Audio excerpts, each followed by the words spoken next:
Actually, nakakainsulto, binanggit ko na po sa inyo 'no, sabihin na naman nila mayabang 'no. Pero 'pag ikaw kasi journalist ka na bumuo ka naman siguro ng body of work for more than 2 decades, ang hirap naman 'pag dinismiss ka na lang as a simple vlogger, 'di ba?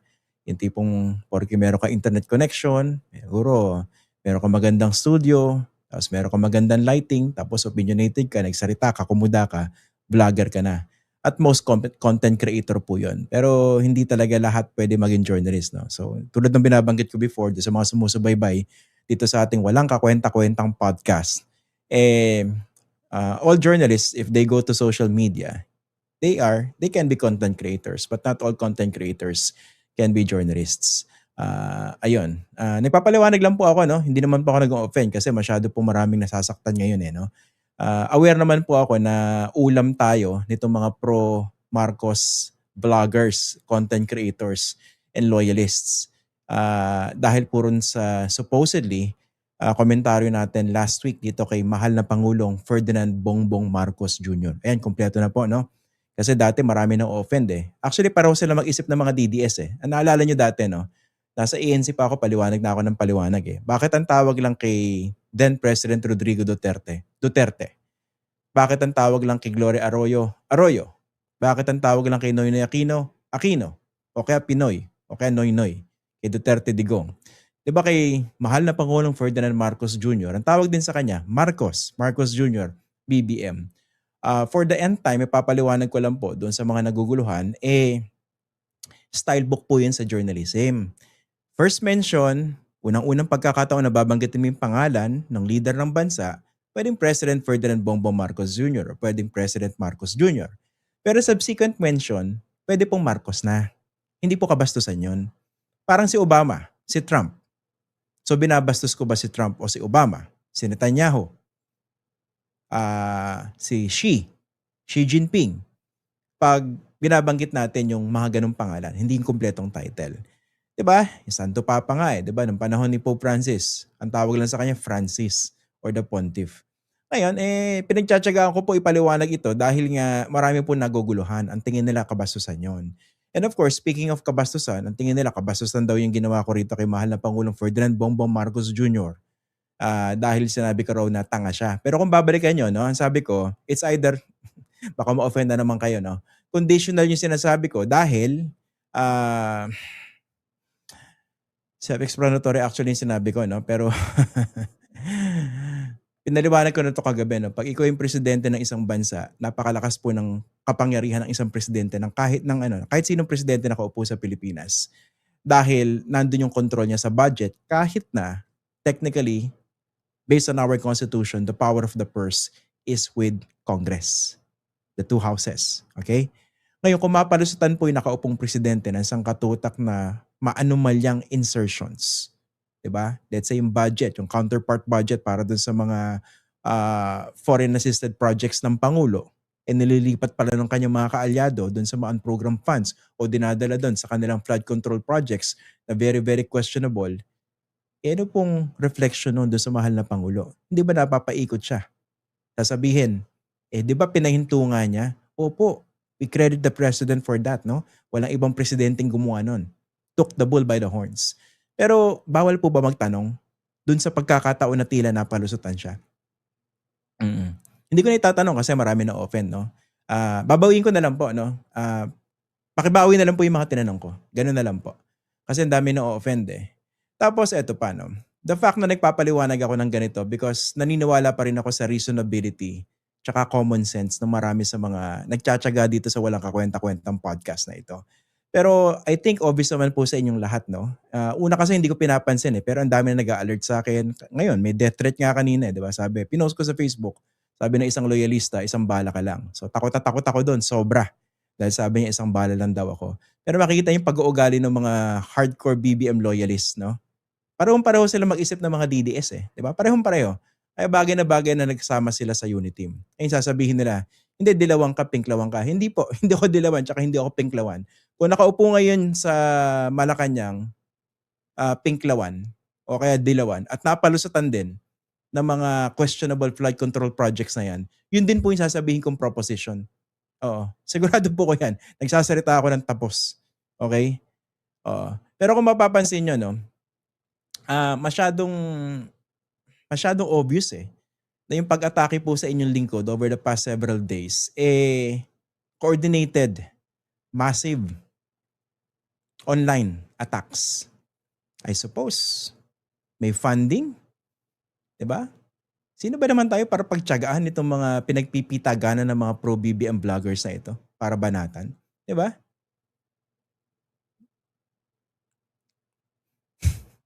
Tapos kahapon, 'di ba? Ano po pinakamalaking story kahapon? I ask you, ano po pinakamalaking story kahapon? 'Di ba ang pinakamalaking story po kahapon ay yung shooting, yung trahedya diyan po sa Zamboanga. Diyan po sa Ateneo de Zamboanga University. Okay. Um, sa laki ng issue kahapon tsaka sa dami ng problema na puwedeng pag-usapan sa gobyerno, ang inyong lingkod ang topic na si Claire Castro sa kanyang podcast.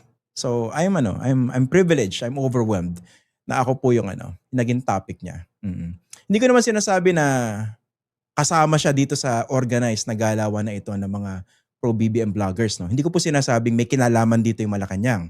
Hindi ko sinasabing nasa likod sila nito o baka merong nagkukumpas. Hindi ko po sinasabi 'yon. Pero kung titingnan niyo yung mga reaksyon, pati yung mga nagpapadala ng reaksyon sa'kin, mukhang yung mga ganyang, pagbibitaw ng salita ay ginagamit to fire up their crowd, their gallery, to turn against me. Okey na po 'yun. It's par for the course. Pero napapansin ko lang talaga, meron pong coordinated, massive coordinated online attacks. Bakit kaya? Sa dinami-dami ng pagtiyatiyagaan nila, pag-aaksayan nila ng oras, ako yung aaraw-arawin nila. Kaya tuwang-tuwa ngayon yung mga DDS vloggers, 'di ba? Sinasabi nila magkakampi raw kami ng mga BBM, at nag-aaway-away na raw kaming magkakampi. Gano'n din mag-isip yung mga DDS, 'no? Para bang hindi mo alam kasi hinuhugot yung common sense, Tapos meron akong nakikita mga comment naman sa'kin ng mga loyalista, sabi ko na, DDS yan, 'di ba? Sabi na, pro Sara Duterte yan, Eh, kayo na po humusga 'no, sa mga nagtitiyaga dito sa walang kakuwenta-kuwentang podcast na ito, kung ako po ay pro Duterte. Alam niyo kasi, ang hindi nare-realize sa iba rito, there's more to this platform than simply, um, expressing your views, being popular, earning in the process, getting lots of followers. Na yung term na yun that in itself, 'di ba binabanggit ko po sa inyo, talagang cringy yung term na yun, followers. Para kami kulto, hindi po ba? Para gamitin mo yung term na follower. Tapos yung term na influencer, inis na inis din po ako do'n dahil binabanggit ko po 'to sa mga forum, na sa akin napakababaw, napaka-superficial ng term na influencer. Maniwala man kayo sa hindi, siguro naman do'n sa mga nagtitiyaga sa walang kuwentang podcast na ito over the years, siguro naman malinaw po sa inyo kung ano yung mga pinapanindigan natin dito 'no. Ang pino-promote po natin dito yung mga tamang values at hindi po yung mga politiko. Mm. Ayan siyempre, meron tayong mga masasagasaan dito. Pero ang sabi ko nga, nakikita niyo naman yung difference, hindi po ba? 'Pag, balikan niyo yung mga banat ng banat dito, tayo pinagkakakitaan, 'di ba, ginagawa tayong content nila, 'di ba? Tapos kung ano-ano yung mga binibintang sa'kin, oo. Ang problema nila, bine-bait nila tayo, bine-bait nila tayo. Mm. Okey, eto sabi, "Na-call out ka ni Claire Castro, labas mo daw yung ebidensya mo." Hindi niyo ba nadinig yung sinabi ko? Yung logic? Logic ang pinag-uusapan ko dito. Kasi you're talking here of the power of the president at pinsan mo yung speaker of the house. Kontrolado mo yung house. Para maparusahan ka ng gano'n, baka nagkulang sa pagtutok? Gano'n na lang po, sige. Tanggalin na natin yung mga gano'ng komentaryo. Siguro na lang tanungin na lang natin, baka po ba nagkulang sa pagtutok? Pasensya na po 'no? Tsaka alam niyo yung nangyayari sa atin ngayon, itong coordinated, attacks dito sa inyong lingkod, na walang kakuwenta-kuwenta naman to begin with itong podcast natin. Alam niyo this validates a recent study. If I'm not mistaken, ito yung kasama sa mga lumabas dun sa Reuters Institute study. Pinag-aaralan po nila yung mga media environments across the world, kasama po rin yung Pilipinas. At lumalabas po dun na mataas yung porsiyento ng mga tao na talagang tinatangkilik, mas tinatangkilik let's say in social media, kumpara dun sa mga traditional news platforms. 'Pag yung platform sa social media ay nagko-conform yung content dun sa paniniwalaan nila. Yun po yun, Parang ganito, nakikita ko marami nag-unfollow, kasi kasama ito dun sa massive campaign itong mga pro Marcos content creators, eh. Talagang kitang-kita mo, talagang it's plain to see for everyone. Massive yung campaign. And naturally, marami akong nakitang nabawas doon sa ating subscribers. Sa akin, wala pong problema yun, no? Kumbaga, karapatan niyo po yan, mag-follow kayo, hindi, wala pong problema, mag-subscribe kayo o hindi. Kung sa tingin niyo hindi para sa inyo yung content na ito, that's fine. Doon kayo pumunta sa content na sa tingin niyo okay. Pero isa lang masisiguro ko sa inyo, no? Yung pinanggagalingan ng mga sinasabi ko rito, it comes from a place of principle. Hindi dahil binebenta ko yung kaluluwa o yung prinsipyo dito sa mga pinag-uusapan natin. Alam niyo po yan, no?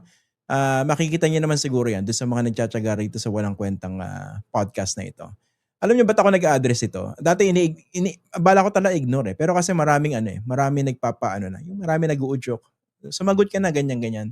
Kasi nga mukhang mukhang orchestrated, massive, and I suppose well-funded itong campaign na ito, eh. Kasi kitang-kita mo yung all the boxes, eh, natitik nila, eh. Chuk, chuk, chuk, chuk. Ayan, target nila. Ang target nila patahimikin tayo, basically. Yun po yun. Oo. Eh, yun naman siyempre, hindi ba naisip nito mga pro DDS nung pro BBM crowd na ito, na sa tingin ko naman walang kinalaman ng Malacanang dito. Walang kinalaman ng Malacanang kasi napakabusilak po nila, eh. Ah, 'Pag pinatahimik ako, 'di nababawasan yung mga naghihimay dito sa mga pinagagawa ng mga Duterte. Eh, 'di ba kalaban niyo yung mga Duterte, hindi ba tatamaan din kayo? I mean, konting ano lang. Anyway, isa rin sa mga naisip ko, kahit papaano, naglabasan out of the woodwork itong mga pro Marcos vloggers. Kasi napapansin ko lang before yung very active yung mga DDS vloggers, eh. Kaya nga 'di ba dati ko napapansin ilan sa mga episodes natin, yung para bang natatalo sa narrative itong si mahal na Pangulong Ferdinand Bongbong Marcos Jr. dito sa laban nila ni Sara Duterte. 'Di ba? Na yun ang tingin ko before, natatalo siya sa narrative. Pero if there's one thing I came to realize because of this episode, dito sa pambabash and online bullying sa akin, nakita ko na meron palang tropa rin, no? Meron din palang tropa para sa bugbugan itong grupo ng mga pro Marcos. Meron pa mga nasa abroad, no? Mm. And eto, no, ang isang hindi rin magandang na-realize ko rito, talagang hindi pa po ganun ka-mature yung ating demokrasya, pati yung ating public discourse. Na we cannot really take criticism, if the criticism actually is directed toward a politician that we truly admire. Ayan. Kunwari kanina nabanggit niyo, no? Sinabi ko, mahal na Pangulong Ferdinand Bongbong Marcos Jr. sa laban niya dito kay Sara Duterte. Eh, 'di ba kayo mga pro BBM vloggers na na-offend dun sa paggamit ko na hindi ko paggamit ng titulo. Eh, 'di ba dapat magalit din kayo sa akin kasi hindi ko binanggit Vice President Sara Duterte. Oh, ibig sabihin hindi kayo consistent, eh. Yan, oh. Sabi ni Danilo de la Rosa, umayos ka, bias ka, gago. Ayan. Ito yung mga nag-aaway ngayon, di ba? Mga DDS, mga BBM supporters. Pareho rin ang ugali, eh. Actually, pati yung mga dilawan na may pagkabastos dati, kino-call out ko rin, eh. Di ba nakwento ko nga kahapon sa inyo to, no? One of the worst episodes of online hate and attack that I experienced actually came from the Dilawans before, eh. Hindi ko nakikwento kung saan. Pinagbabanatan ako a long time ago dahil nag-interview ako ng isang pro Marcos. At ang napanood lang nila yung clip. Yun. Clip lang yung na-interview nila. So, pinagbabanatan ako. Sinasabi, bakit mo binibigyan ng plataforma yung mga pro Marcos na yan? Hindi nila napanood yung kabuuan. Yung ANC natakot dahil dun sa online bashing. Tinanggal yung mismong clip. Sabi ko, ipalabas yung buong interview para maintindihan nila. 'Di ba? Ganyan. Okay. Ito si Argo, buhay pa rin, nagtotroll pa rin hanggang ngayon. Actually, hindi totoong tao to, eh. Feeling ko itong mga ito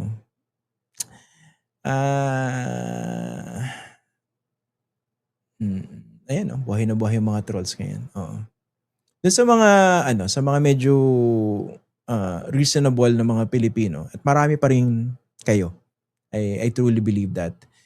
Nakikita niya naman yung tama at saka mali. Ang medyo I really feel bad kasi yung ibang mga pro Marcos, yung mga Marcos supporters na nakikita ko, yung mga nang-aaway din sa akin ngayon, nakita ko mga ano sila, mga nabiktima rin nitong propaganda nitong mga nasa likod nitong orchestrated attack na ito. Ayan. Dahil nakinig sila ron sa isa, ayun. 'Di ba ako sinasabi ko sa inyo lagi, you don't have to believe me, 'di ba? Kung hindi kayo naniniwala rin sa mga komentaryo ko, that's fine, 'di ba? You call me out, 'di ba? Kung 'yan, ginagawa nitong mga 'to, pero 'to kitang-kita mo orchestrated, eh. Oo. May nagtatanong kanina bakit daw nagpapa-interview pa ang isang cabinet official ni President Marcos dito sa walang kakuwenta-kuwentang podcast na ito. Eh, tanungin niyo po siguro yung mga cabinet officials kung bakit nagtitiyaga magpa-interview dito. Oo. Siguro naman kahit papaano they're being treated fairly, hindi po ba? Mm. Meron pa akong ano, pending interview dito sa tagapagsalita ni, Vice President Sara Duterte, si Attorney Michael Poa. I was inviting him actually last week pa, eh, pero sabi niya hintayin daw yung ruling ng Senate Impeachment Court doon sa 'di ba pinagalitan ni Chis Escudero yung prosecution dahil sa mga sinasabi outside the impeachment court. Hintayin daw muna nila yung ruling do'n, ayun. So, 'di ba sinasabi ko naman sa inyo, you guys know how I feel about Sara Duterte, not because, I have anything personal against her, but because of what she did. Yung 'di ba, yung sa mga issues laban sa kanya. Pero reasonable naman naman po tayong tao, 'di ba? And I find si Attorney Michael Poe very, very reasonable. Ayan. Actually, pati naman si, Attorney Claire Castro, 'di ba? Wala akong masamang tinapay diyan. If you notice, 'di ba, the moment that she was appointed, I interviewed her.